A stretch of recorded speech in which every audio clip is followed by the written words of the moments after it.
for pre-workout. Now what it's doing is that it's making me feel bloated, and it's making me not show any differences on the scale.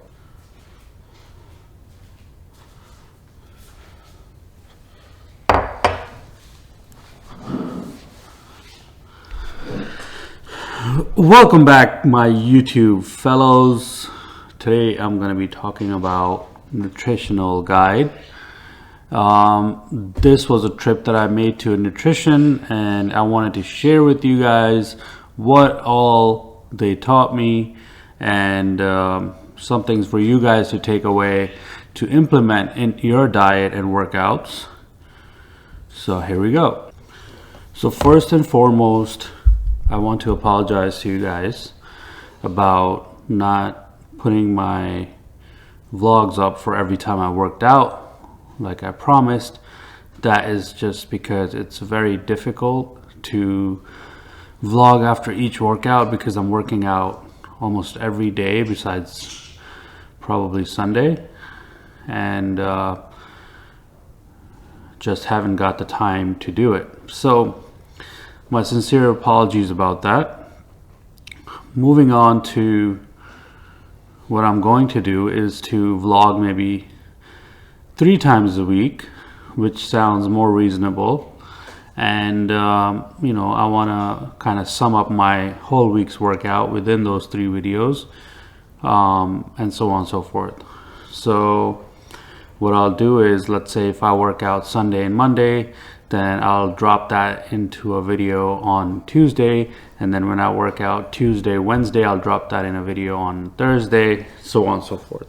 So that's the game plan. And you know, so I've been really consistent with my cardio elliptical trainer. 45 minutes is the time that I do it. I don't do it for any less than that.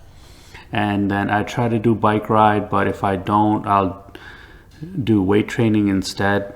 But then there have been a couple of days where I just did the elliptical trainer because I wasn't feeling up to doing a bike ride and everything, because obviously when you do this level of workout, your body doesn't recover, because I'm not taking BCCAs or any, you know, glutamine substances or anything like that. So yeah, I mean, you know, I have to give my body rest too, so I could continue to do it, right? Because last time, or in my previous journey, what I've done is that I've overworked my body, and I would get cramps in my calves, and then next thing you know, I'm sitting down for the next 2 weeks.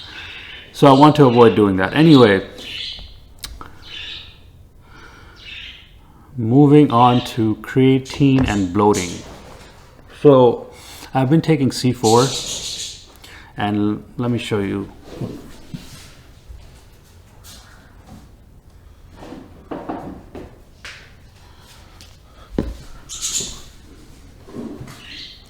So I've been taking C4 as my pre-workout, and the C4 has micronized creatine monohydrate.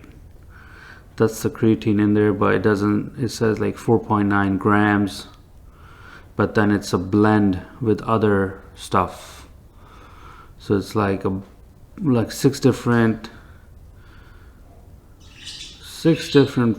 supplements or whatever you call it, mixed, and the creatine is one of them, and they add up to 4.9 grams per serving. Okay, it's right over here. So this is the brand I'm taking for pre-workout. Now what it's doing is that it's making me feel bloated, and it's making me not show any differences on the scale. But I know it's all water weight, because when you take creatine, it holds up water in your muscles, but it's not actual weight that is in your body. I mean, you could still be losing body fat, don't get me wrong. And I've confirmed that with the nutrition and a few other folks, and I've done my research on that as well.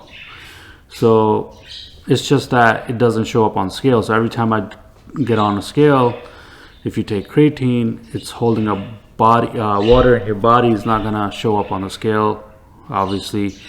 So what happens is, if I stop taking creatine, I think it takes about 2 weeks, and you have to up your intake of water, and then eventually your water weight will drop. Or another thing is that you just have to drink plenty of water, a lot of water, to to drop the water weight. Either way, maybe I'm not drinking enough water. That's a huge possibility, because I'm only drinking about 32 ounces a day, if that, and I need to be drinking like maybe 62 ounces, like double that. So that's the story behind that. But let's move on from the creatine. I don't know if I'm going to stop taking it right now or not, because it gives me the boost that I need to get through my workout. Finally, let's talk about nutrition. So I decided to go to a nutritionist, and I thought, why not just hear from a professional? And obviously all these things we already know, so we don't really need any professional guidance, but sometimes it's better to hear it from them, because then it kind of reinforces everything in your mind and you actually end up doing it. So that's exactly what happened with me. I mean, when I went there, I was like, man, they're going to tell me all the stuff I already know. What the hell? Why am I going there? But when I came out of there, with all these different things, and these things, I keep it on my kitchen counter to keep me reminded that I have to watch my diet, because if I just store them away somewhere, I might lose track. And this kind of, every time I look at this, I'm like, hey man, you have to keep your nutrition on point, otherwise you'll never lose weight. Okay, so we'll pretty much,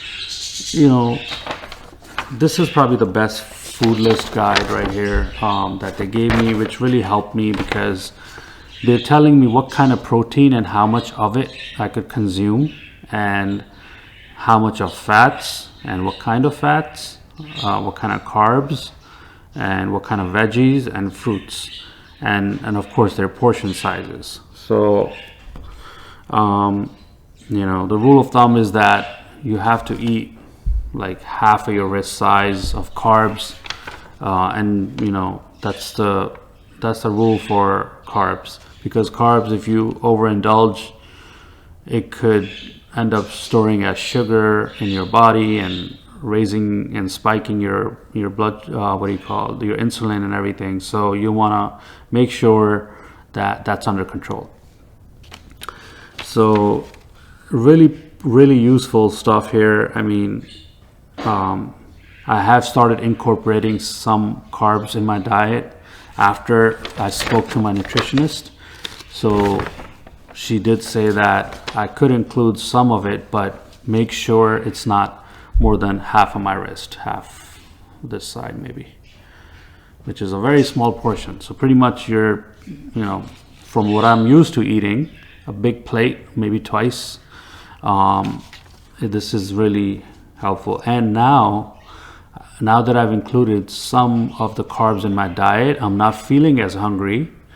At the same time, my body seemed to recovering faster too, because of carbs. Before it was just not, but that helped tremendously. So the nutritionist trip really helped me out. Okay. And finally,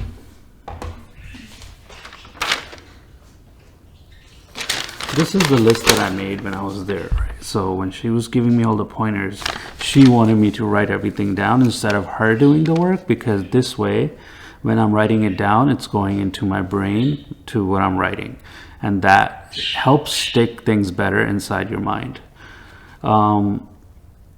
So this is what I came up with for my diet. So 12 p.m. I do tea and brown sugar. Then I do egg yolk, 2 of them. And then I do 2 egg whites. And then I do 2 slices of cheese, American cheese, low fat, and 1 whole wheat toast. That's my breakfast. For snack, I do pistachio or fruit. I could do string cheese or banana, or I could do celery or hummus. I can mix these up. The point is that one portion of fruits or veggies and the other portion of possibly fats and protein, but no carbs. And of course, all of these things have a little bit of carb, which is fine. And then what I've also done is I bought a lot of yogurt from Oikos Pro or Oikos from Walmart and Kroger. I've bought a lot of those Oikos and they're pretty inexpensive. I thought they would be like super expensive, but there's 0 calories, 0 sugar, 0 fat, and all of that. Really good. So I've been using those, or you could, if you don't find those, you could use Dannon Light and Fit. They're pretty much half the calories of the Oikos. And the Oikos, did I say 0 calories? No, they're not 0 calories. They're about 120 calories. But there's 0 fat, 0 rest of the stuff that you're not supposed to eat. So Dannon, if you do Dannon, make sure you do the walnut with that or something, because it's half the calories. And then, at the end of the day, I think you get the point. It's just to make sure that, the snack is very light. It's not a meal. And then finally, for dinner, back to half of my wrist, carbs, plus protein, plus veggies. Okay, that's dinner. And you want to try to... she didn't say that I have to eat before 6, or she said any time at night. If you're hungry, whenever you're hungry, just eat it. And then she said if after dinner you're still hungry, you could add a snack. So what I did was I was thinking maybe I could add like Oikos or something, like yogurt with blueberries inside or something like that. And she said, yeah, that's good. But yeah, guys, this is it. So till next time, I'll see you guys later. If you have any questions, comments, please do subscribe to my channel. Thank you very much for all you tuning in and giving me the support in comments. It really helps. I really appreciate it. And till next time, see you guys later.